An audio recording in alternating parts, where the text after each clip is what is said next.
Hello and welcome to today's very special Goldster Inside Story, because we are taking you on an incredibly long journey to the literary heart of that large, mystical, fantastical country of China, and indeed to the heart of its capital, where our guest is known as the John Grisham of China, or the Arthur Conan Doyle with his lawyer, detective sleuth, Hong Yun. Now, they say that crime fiction, whether Sherlock Holmes, Hercule Poirot, or the gritty American Philip Marlowe, tells us as much or more about a society than any other genre of novel writing. The investigator in search of truth against immorality and power. Our guest, sitting so patiently next to me and so far away, began his career as a tractor driver. We're going to hear more about that. He is now professor of law at the University of Beijing, as well as fulfilling his lifelong dream of being a best-selling author. Not only in his Hong Yun whodunits, but also he's written books Back from the Dead, which exposes wrongful conviction within the Chinese criminal justice system. He is, in short, a pioneer of modern China. So welcome, Professor Jiahong, to Goldster Inside Story. Hi, good afternoon, Humphrey. It's great to see you here, and thank you very much for inviting me. And good afternoon, everybody. But in Beijing, it is evening now. The first thing I want to introduce myself is my name is Jiahong. My family name is He. It looks like he, but in Chinese, it sounds like her. So you may call Mr. Her. It's okay, but my given name is Jiahong. Nice meeting you. Well, thank you. And why in China do you switch it round? Because I'm Humphrey Hawksley, and Humphrey is my first name, Hawksley is my family name, but you have it the other way around, don't you? Yes, but it is not decided by me. It was decided by our ancestors maybe 1,000 years ago. So in China, we had the culture, when we have our name, we put the family name first and given name second. So I think it's reflecting a value determination to put a family value first. For many years, if you are using your name, you always put your family name first. So I think it emphasizes the value of family than individual. I don't know, but I think this might be one of the difference between the Chinese culture and the Western culture. Maybe we on Goldster Inside Story have nailed that difference in value. Now, we've had surgeons, politicians, barons and baronesses on the show, and I always ask what we should call them. So can I call you Jiahong or Professor Her, or what do you prefer? I would prefer Jiahong. Jiahong. And I'm Jiahong. Yeah, that's my given name. Okay, Jiahong. That's great. I'm Humphrey, you're Jiahong, and Ben, yes. We have in the back office making sure that the line between London and Beijing is staying up. Now, I have to say, I'm a total fan of your work. I've been reading Black Holes particularly, and your characterization, your sense of place, the twists, and how for us in the West, you managed to take an investigation in China into familiar territory. It is a bit of Sherlock Holmes. It is a bit of Agatha Christie. And to me, it's Michael Connelly's, an American author that has his detective Bosch and his lawyer Mickey Haller, the Lincoln lawyer, very familiar territory. So my first question to you, because you went to university in the States, is there a difference between the criminal investigation, basic criminal investigation in China and the US, or is crime universal? I think for the target of the investigation, it's quite universal. You should try to find facts, collect evidence, and find the suspect to prove that. But to do that, I think in China, the criminal investigation system is different from that in the United States. In China, we have several institutions to conduct investigations. The most well-known one is Public Security Department, or we may call them police department.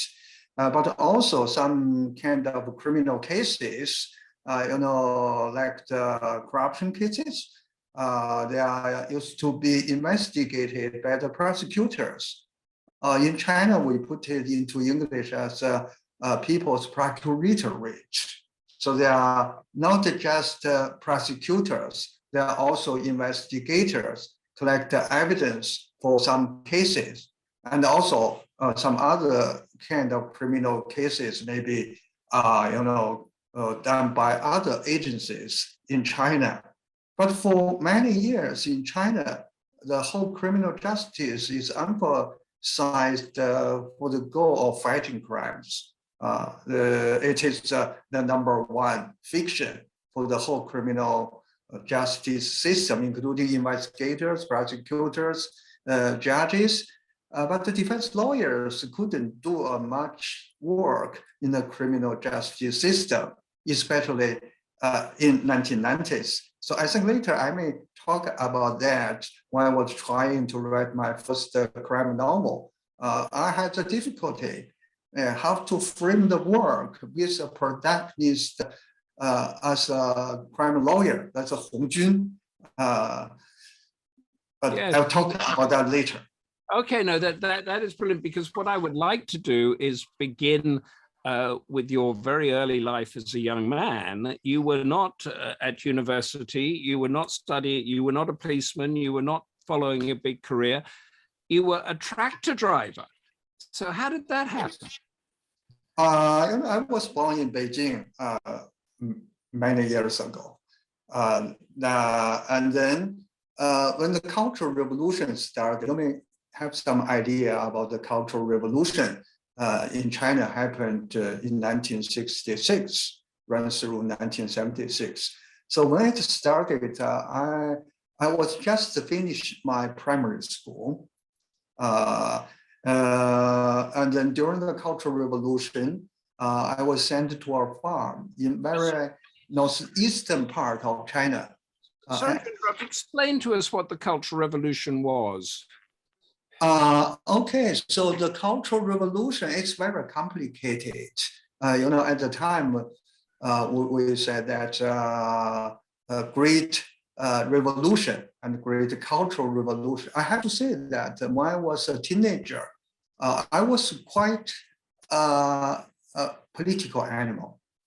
To tell you the truth, at the time, I was enthusiastic for communism. I thought communism was the best form for human societies, and I should devote myself wholly for the dream of human beings. So Cultural Revolution, at the time, we were told it was full to realizing the dream of communism.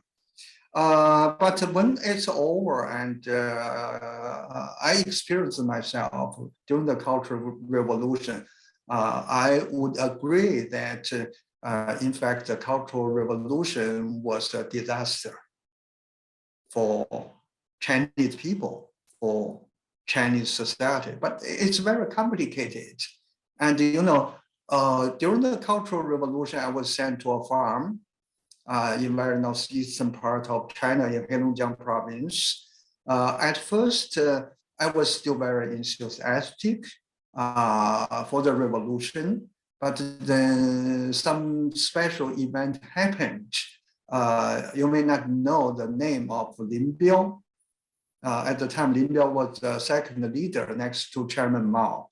There was an event that it is said that he tried to flee the country, and the airplane crashed in Mongolia or somewhere. So, yeah, so that event gave me a shock. We thought he was a great man, but suddenly he turned to be a very bad man, So I was confused. I think not only myself, many. And how old were you? people may- You were 16, 17? Yeah, I was 17, 18 years old. I was still in the farm. And you were driving a tractor on the farm. And then, yes, I spent 8 years in the farm. My basic work was a tractor driver. So I did learn some skills. So sometimes I tell my students now, I say, if I lost my job as a professor, I can still support myself. I had the skill. I was a tractor driver. And also later, I was a plumber. You know, when I was permitted to return to Beijing, my hometown, in 1977, I was given a job at a construction company as a plumber. You know, at the time, all the young people would be assigned a work, not you try to find the work by yourself. Yeah. So during this time, this is fascinating. So if your pipes freeze over in that in the apartment that we see you in now, you can fix them because you're a plumber. You can. Yeah. Sometimes, you know, if my wife, you know, whatever problems have at the household, she would suppose that I could fix them. The service phones with electricity or those kind of things that I learned. You're a useful guy to have around. Now, during this time, the Cultural Revolution is class struggle, communism, all of this stuff going on, and you changing your views on it. You decided to, or you were attracted to crime and the law. And how did you write your first book? In fact, that's not the story happened in that way. You know, one was in the farm. At first, you know, I tried very hard. I wanted to have a kind of political career. You know, I was quite a political animal at the time, but I suffered many frustrations because there was another important factor for me. I was not from a good family. You know, during the Cultural Revolution, Chinese families were divided into different categories. You know, red family, that means very good family, revolutionary family, including the workers, the farmers, and the military officers. But I don't know, you know, that because my grandfather was a military general of Kuomintang.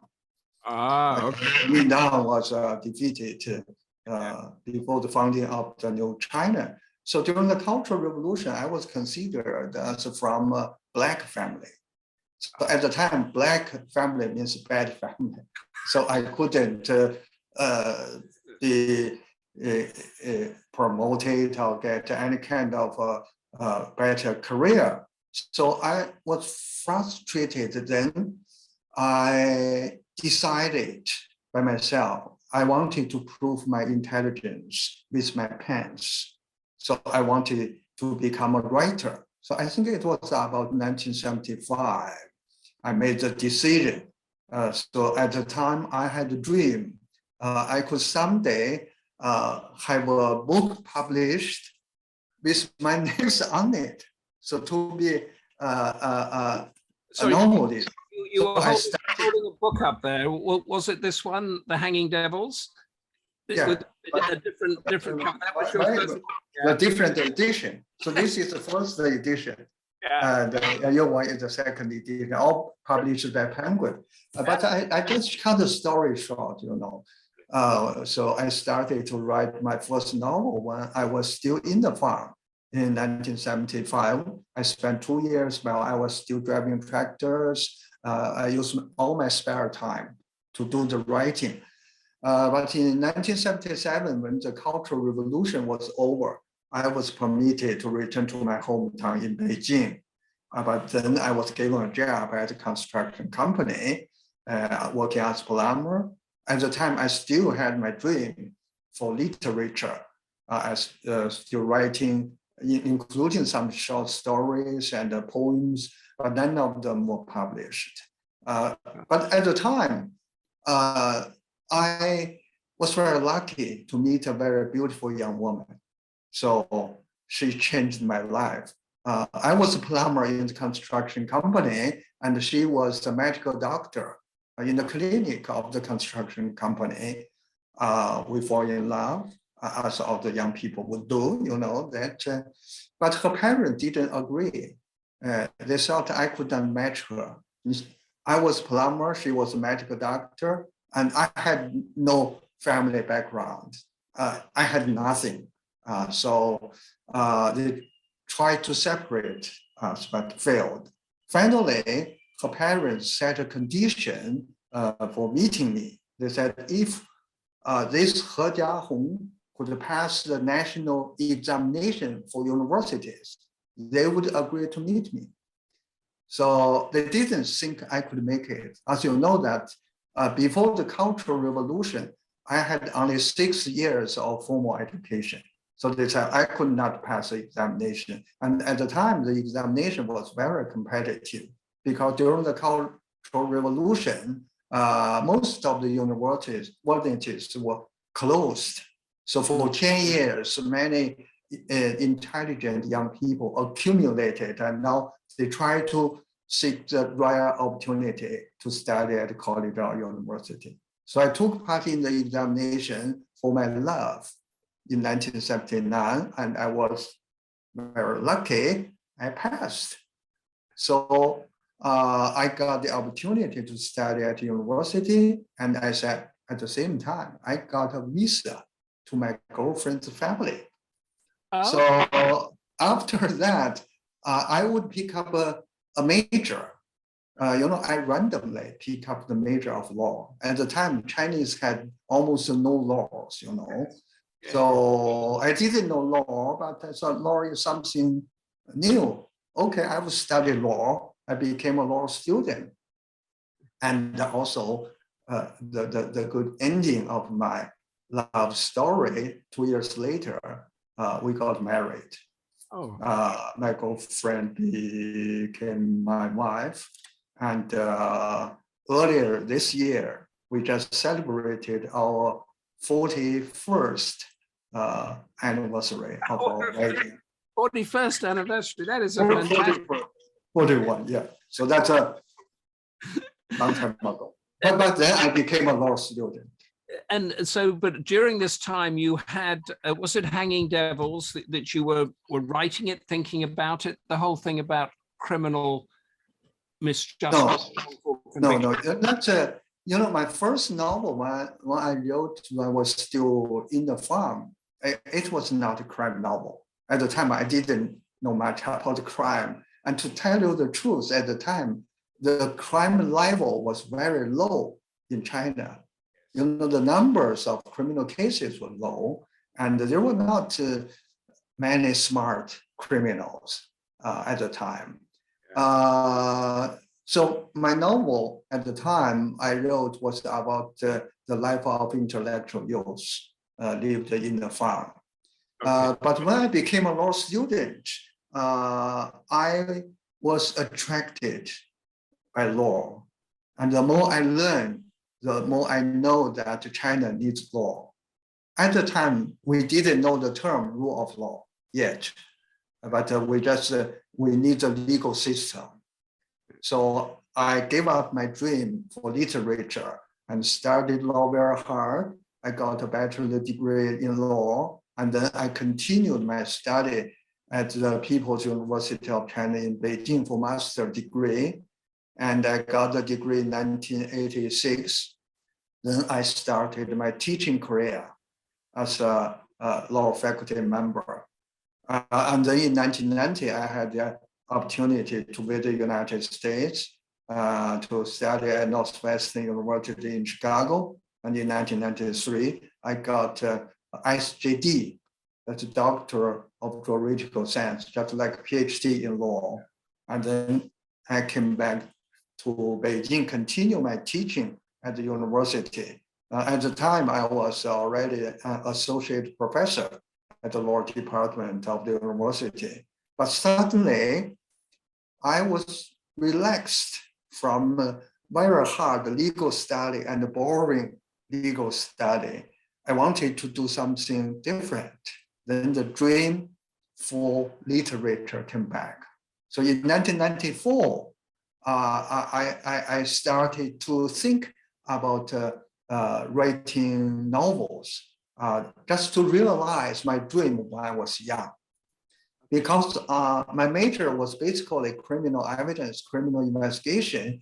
So I said I should write crime novels. I just wanted to, because anybody, all of our audience there, you mystery lovers, crime mystery lovers, ask Jiahong any question you want about this, because we have a unique opportunity here to be talking to the John Grisham or Arthur Conan Doyle of China. And I can ask him about his sales figures there in a moment. But the question I want to ask now is, you went through this Cultural Revolution, you then got to you got your study at university in China, and then you went to America. Mm-hmm. How did that hit you? You were in, you were in Atlantic City, you were doing road trips to Chicago. I mean, and you were in evangelical churches. Just give us a picture of that. During the Cultural Revolution, and even the years after that, China was closed to outside world, and we didn't know much about the life of people in the United Kingdom or in the United States. And I still remember when I was young, we were told that we Chinese people were living in the heaven, and the working class people in the so-called capitalist country, like in the United States, were living in the hell. That's what we were told. And sometimes we could see the pictures in the Chinese newspapers. At the time, there were not many newspapers in China, like, People Daily. They would say that at the Christmas Eve, they could show the picture of homeless people in the street of New York. And they would say that, you see, the working class people in the United States were living in hell. For their most important festival, they couldn't have a shelter. So at the time, I think quite many Chinese people were satisfied with our life, although it was hard. I would have to tell you, when I was in the farm, the life was very hard, very difficult. We just barely have the sufficient food to feed us. I still remember that when I was young in the farm, my dream was that I could have a big bite of pork. That once a month. Really, but we should. But in 1980s, China started the open up policy. So we had opportunity first, to see some of the lives in big cities in the United States. And also I remember some of my friends, when we first saw that, at the time we have very small TV in China, so could see. And someone said, wow, you see all the tall buildings and the flyovers and the highways. And they said, if that's the hell, I would prefer to live in the hell. So you could see the change. So when I first did you love it, or did you love America, or did it or what's your feeling about it? It's a very complicated story. That first time in 1990, I had the opportunity to go to United States, in Chicago, to Northwestern University. I think the first few days, it was a shock to me. The tall buildings, so beautiful buildings, and especially the highways. At the time, China did not have those highways. And now I saw the flyovers, the bridges. So I thought, how many years will it take for China to get all those flyover, all those highways, all those big airports, and so on. And a lot of new things for me. But more important thing, because I was a law professional, my focus was on the criminal justice system in the United States because we wanted to learn from other countries. In China, the legal system at the 1980s, was at a very low level. We did not have much knowledge about the law, about criminal law or civil law. And in the United States, the legal systems are quite different because that's from the England model, or we call it the common law model. Mm-hmm. So you have the adversary system, you have the case law, you have the juries. All those things were very new for me and for Chinese people. So when you came back, did you help sort of, you and others that were coming back, help sort of reform the Chinese legal system, the criminal legal system? Did you give ideas and of how it should work? Yeah, that's what I had done in the last 30 years or so, because I was a law professor, and I was one of the Chinese legal professors studying in the United States, got a doctorate degree, and so especially in the field of criminal justice. Then let me just talking about the function of defense lawyer. You know that we, at the end of the Cultural Revolution, in whole China, there was only one law. That's a constitution.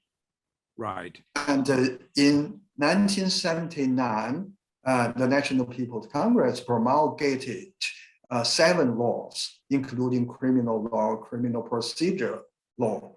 So that's a starting point of the legal system in China. But the level of the legal system and also the level of knowledge of the law was very low. And according to the 1979 criminal procedure law, the defendant may have a lawyer, but the lawyer may get to be involved in the case only 7 days before the date of the trial. Okay. So that's according to the criminal procedure law. And I have to tell you, at the time there were very few lawyers in whole China, because during the Cultural Revolution, China did not have lawyers. The lawyering system was abolished in 1957. So it had rulers, but not lawyers. It didn't have any sort of. Yeah, we have the people to the police officers, the judges, and during the Cultural Revolution, even the People's Procuratorate system was abolished. No prosecutors. So you can imagine that. So in early 1980s, I think in all China, there were about 3,000 lawyers. Okay, 3,000. When I was studying my first novel in early 1990s, there were about 30,000 lawyers. But here, when I use the term lawyer, I use it in narrow sense, not like in common law countries. So that only the practical lawyers, not including the academic lawyers, not including prosecutors, not including judges. So only the practical attorneys. So at the early 1990s, there were about 30,000. Okay. I just want to, because I want to get back to your books, and we've got a couple of questions coming in which have attracted me. Were you familiar with Sherlock Holmes or other crime fiction before going to the US? To tell you the truth, I did read the books of Sherlock Holmes in early 1980s. Okay. When I became the law student, I still remember, during the Cultural Revolution, we didn't have the opportunity to read the good novels, including the crime fictions. But I remember, I think it was in 1981 or 1982, the stories of Sherlock Holmes were published.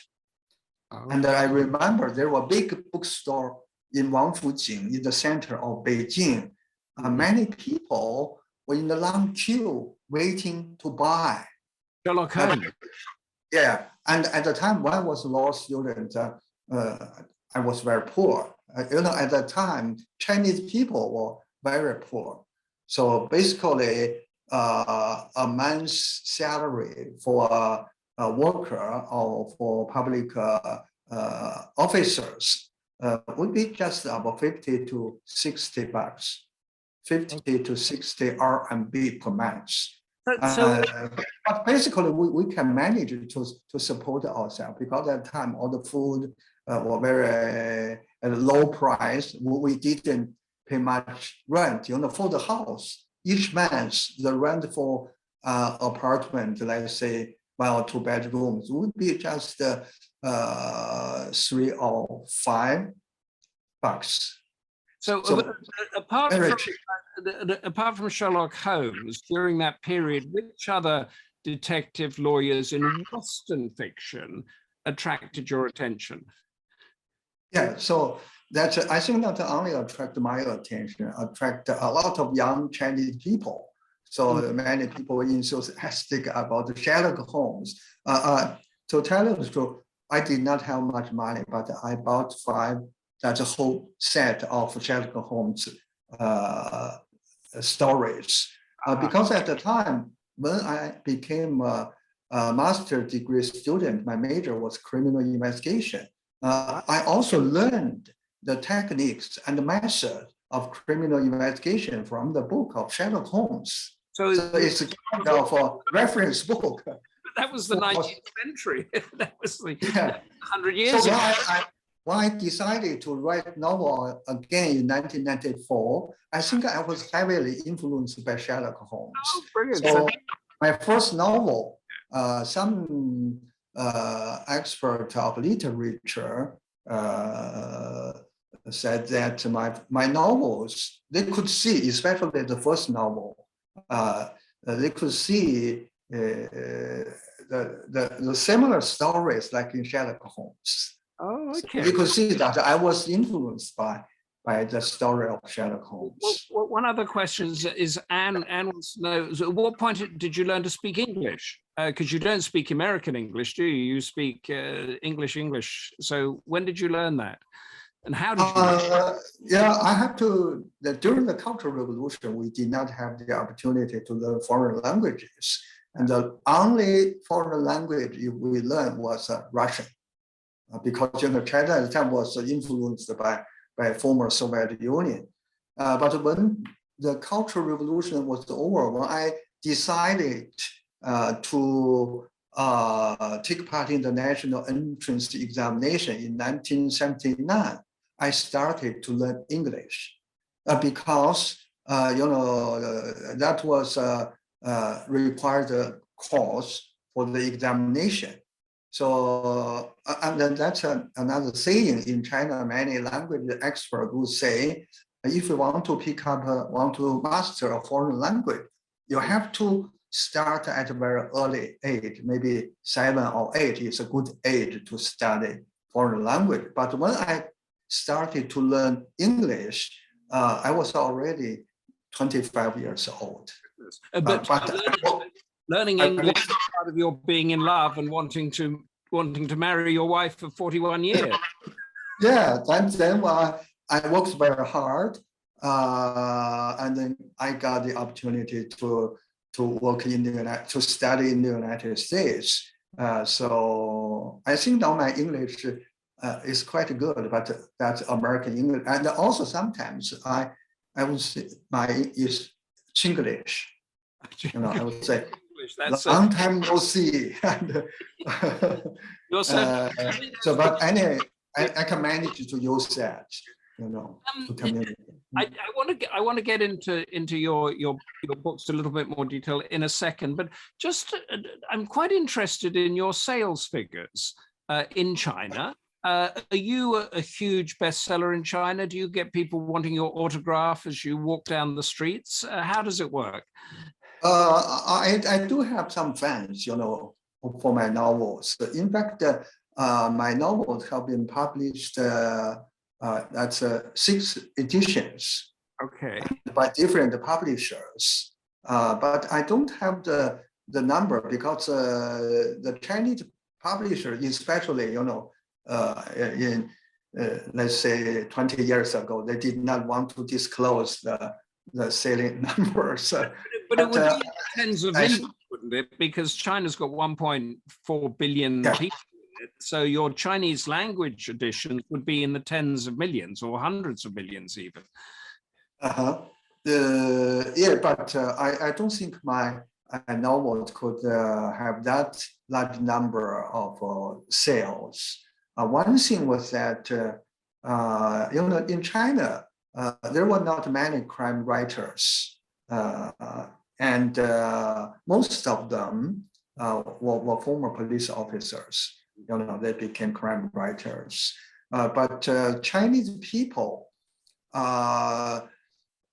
did not like very much the crime novels. In China, we call it detective stories, written by Chinese authors.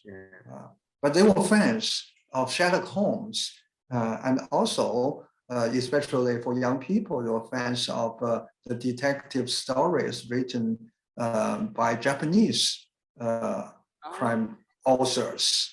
But anyway, I think I'm quite a well-known crime writers in China. I would have people to ask me to autograph, but not in the streets, sometimes in the bookstores or at the universities. But just going back before the revolution, before 1949, and that there was there not a historical Tang Dynasty judge called Judge Di, who became a famous. But Judge Di was much earlier. Yeah. I think Judge Di was almost at least more than 1,000 years ago. Oh my goodness! And you're Judge more Di, a fan of Sherlock Holmes than of Judge Di, are you? Yeah, yeah. Judge Di was in fact during the Tang dynasties. And then there was another more popular in China, like Judge Di, they would say Judge Bao, Bao Gong. That's during the Song dynasty. But those in old China, but in new China, in modern China, not many crime novels published in China. But recently, there were some young writers who devoted themselves to write different kind of detective stories, crime writers, and crime novels. I think they are much better than what I wrote. But my novel was just earlier, because now one factor is now in China, we have more complicated crimes. Yes. Not like in the 1990s.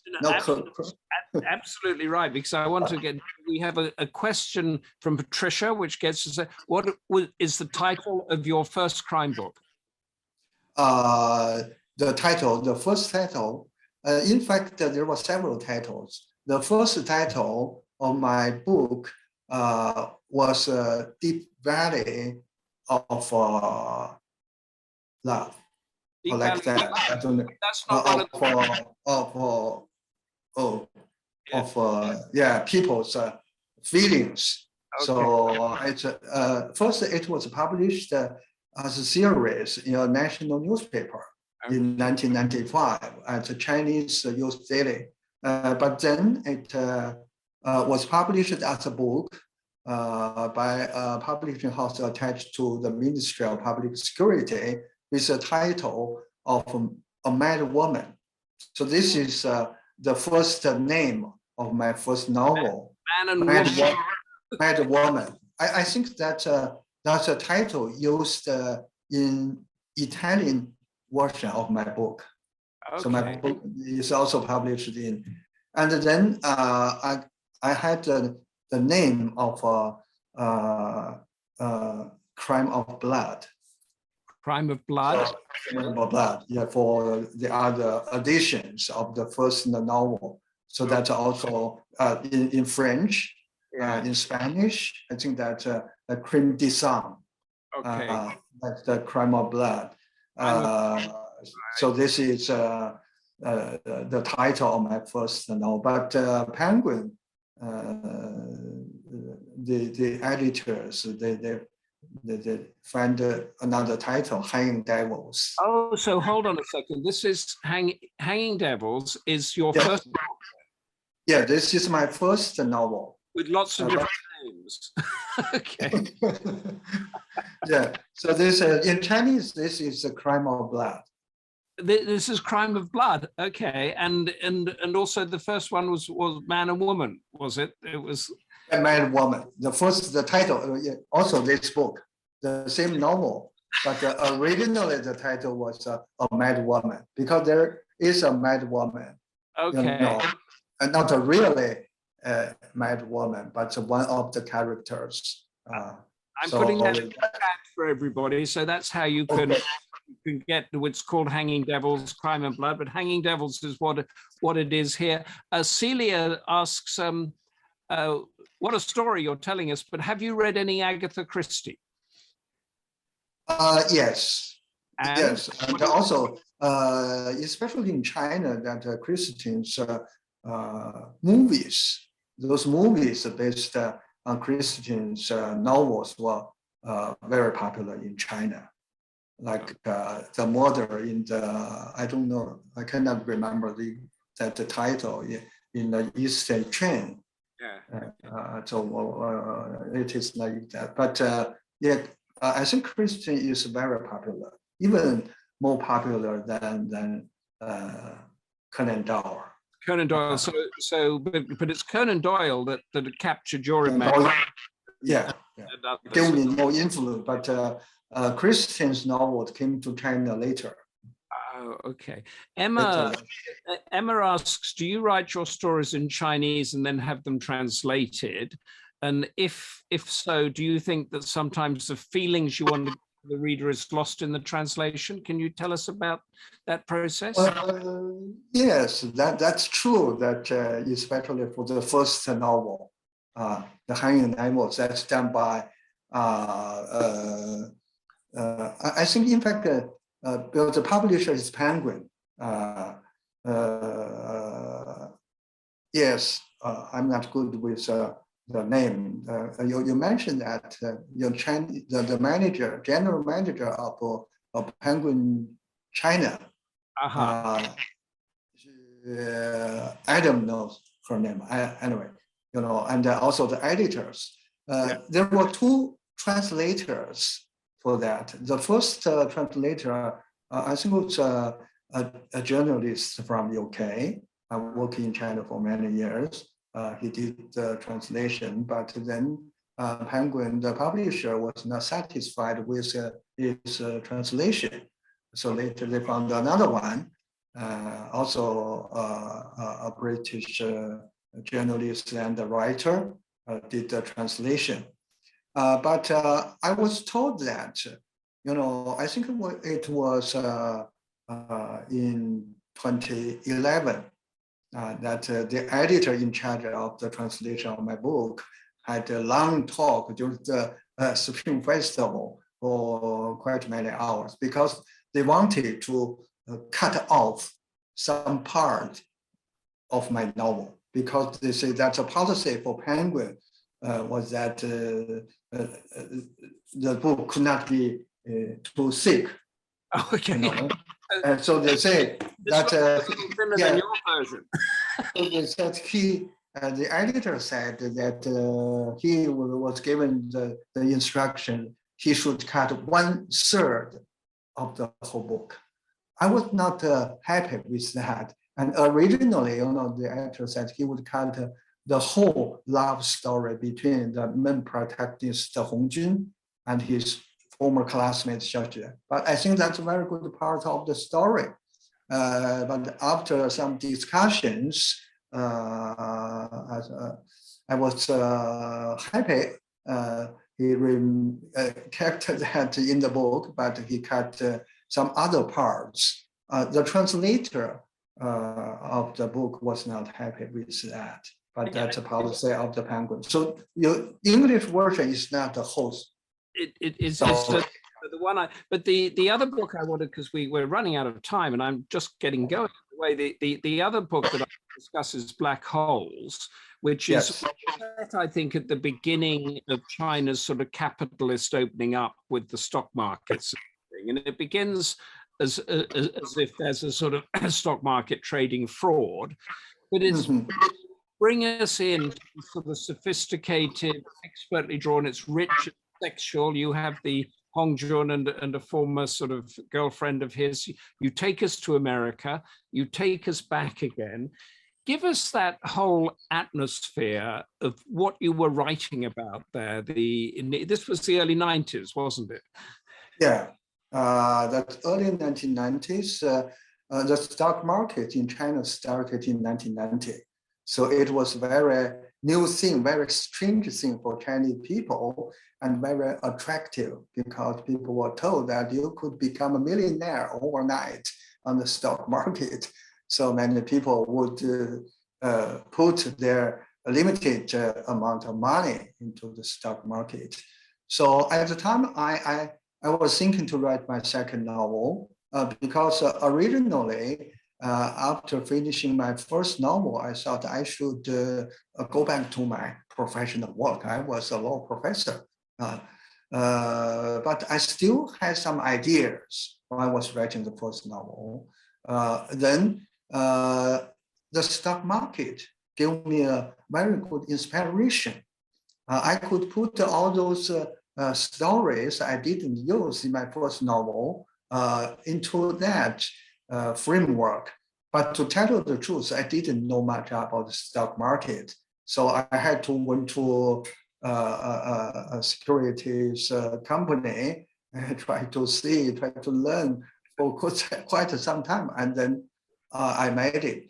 But it was one thing I would like to mention. In China, the practical lawyering started the specialization in 1990s with the beginning of the stock market. In 1980s, all the practical lawyers were generalists. They would do all kinds of things, but basically at the time, that's a criminal defense, or maybe you have a divorce case, or you have some companies would ask for advices. But in early 1990s, China had specialized lawyers working for the securities market. They should have a special license. So it's like solicitors in the UK system. That's solicitors, barristers, but we have the special lives. But in Black Holes, you draw a lovely picture of Hong Yun as a young student in the States, living sort of hand to mouth and with his sort of slightly older girl who turns out to be a girlfriend then. But you draw that thing particularly when they go to a church, and it's one of these evangelical churches, and it reminded Hong Yun of the Cultural Revolution. Give us that picture there. Because for that part of the novel, Black Holes, but by the way, now in Chinese, the title for Black Holes is the evil of sex or crime of sex. Sex. Okay. I do because I studied in the United States. When I was writing novels, I would always try to write something I was familiar with. So I put my personal life experiences in the story, but not all the true stories on me. Later on when the book was published, some of the readers, they asked me, is Hong Jun yourself? Because Hong Jun studied at the People's University of China and went to the United States, studied at Northwestern University. I tell them that no, Hongjun had some of my personal experience, but I'm not Hongjun. Hongjun is a character I created for the novel. So for that part of trip, the church trip, in fact, that's the real experience I had when I was studying in Chicago. All those things happened, but not the beautiful young woman. I was just that part was novel, not the truth.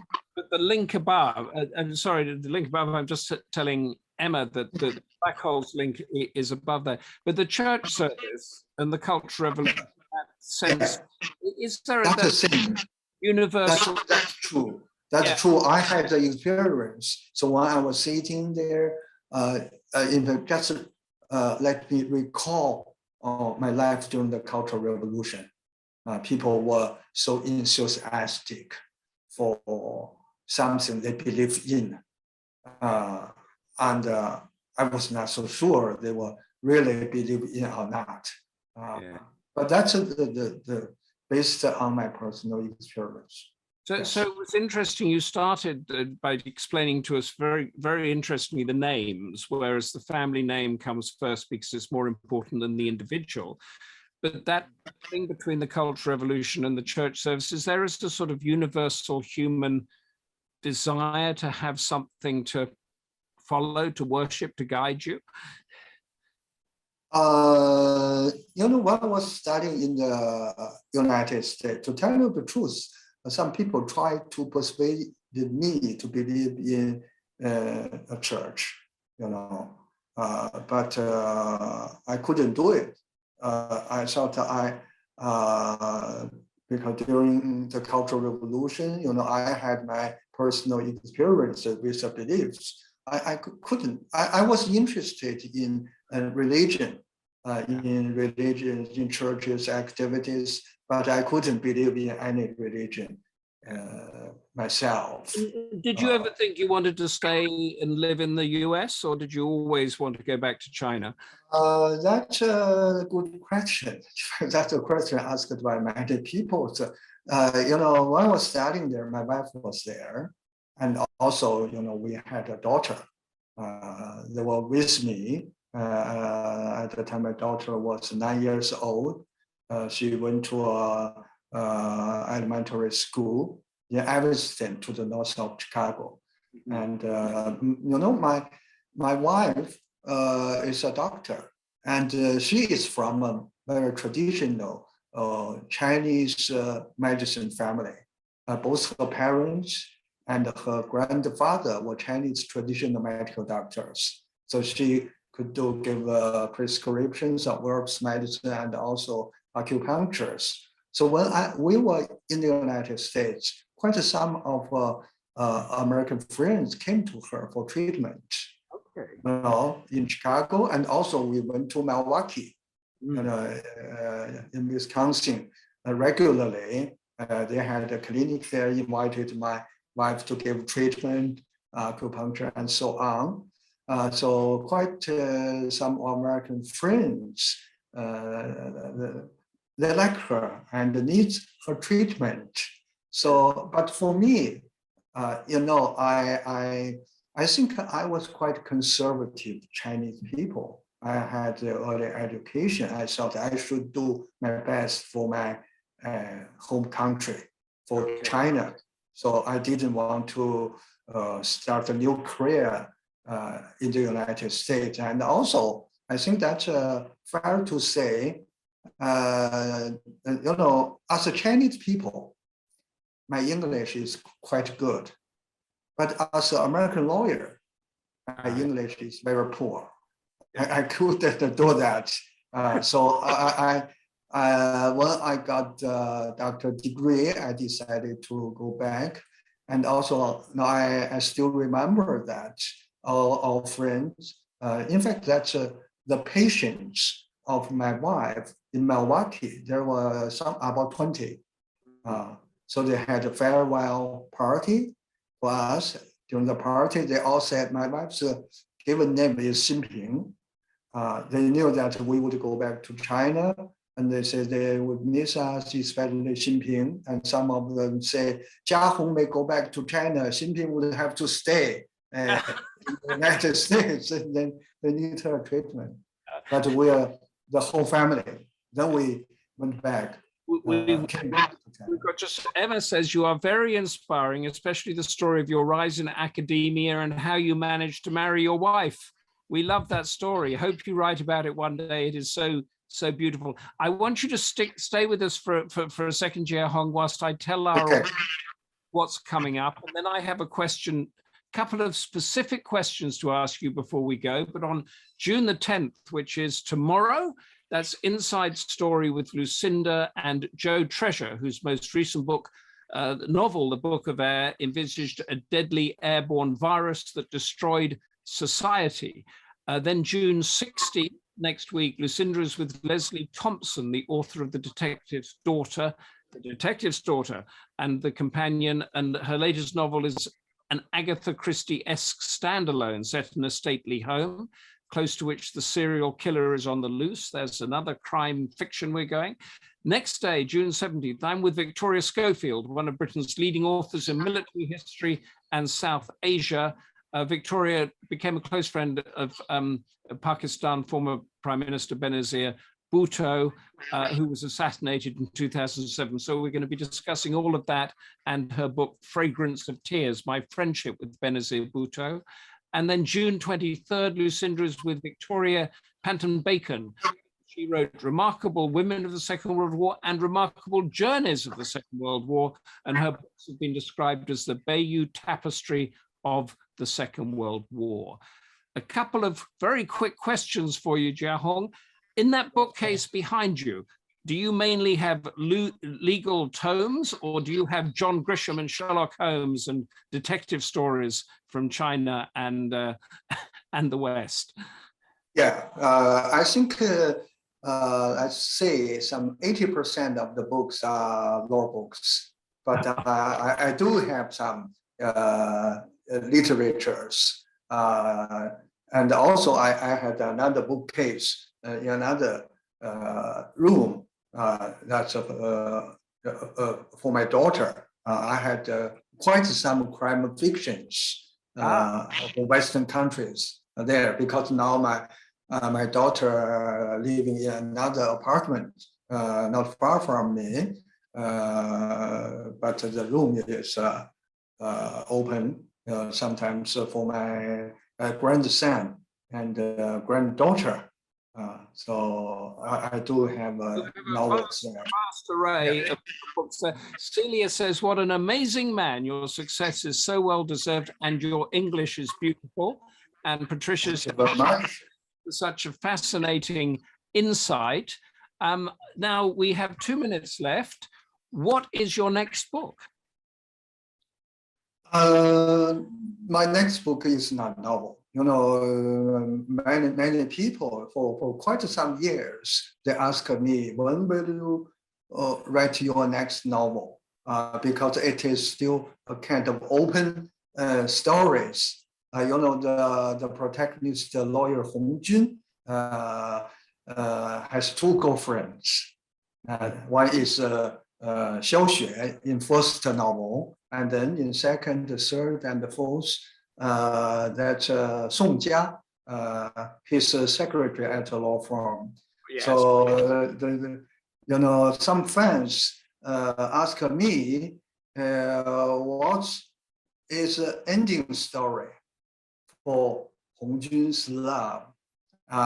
He would end up with Xiao Xue or with Song Jia. And in fact, there were two, how to say, two parties of the audience. One said that I told them, I have not made my mind. Hong Jun will marry which one? And someone said he should marry Xiao Xue, the first one, and some said the second one, Song Jia, is more lovely. Xiao Xue. But I have not decided to write my next novel. But my next book, that is a law book. And also, it's about anti-corruption in China. So this is what I have done in the last 10 years to write this book. I hope I could have it published. I hope. Now, two one-word answers to these two questions. Patrick asked, any movies, TV series, yes or no, in the offing? In fact, there have been some producers made a very specific plan. And in fact, I got some contracts, for the, to make it into movie and TV series. But with the changes of the policy in China, that, up to now, nothing. And final question before we say thank you very much. Lilette says, what career does your daughter pursue? Anything in your or your wife's line, law or medicine, or different? Law. Law, okay. She is also a law professor at the university, but basically that's a competitive law, economic law. Oh, okay. So you do criminal. It's a teacher in Beijing, not criminal. Brilliant. That's it. Our time is up, but thank you all for being here, and thank you for your questions, for putting us all on the spot and pricing it out. And for our superlative guest, all the way from Beijing in China, what you are seeing is the evening right now in China. Thank you, Professor He. I'm going to call you your formal name for being such a good sport and giving us an incredible insight into the criminal justice society and society in China. Until tomorrow, Lucinda, the Book of Air. From me, Humphrey Hawksley, back in London. Thank you, Jiahong. You have been a fantastic guest for us all. Everybody, stay involved, stay engaged, stay curious, stay Goldster, and above all, stay safe. Bye. Okay, thank you very much. Thank you very much, Humphrey. I had a good time. Thank you, everyone. Bye. See you after good afternoon and good night. Bye. Thank you.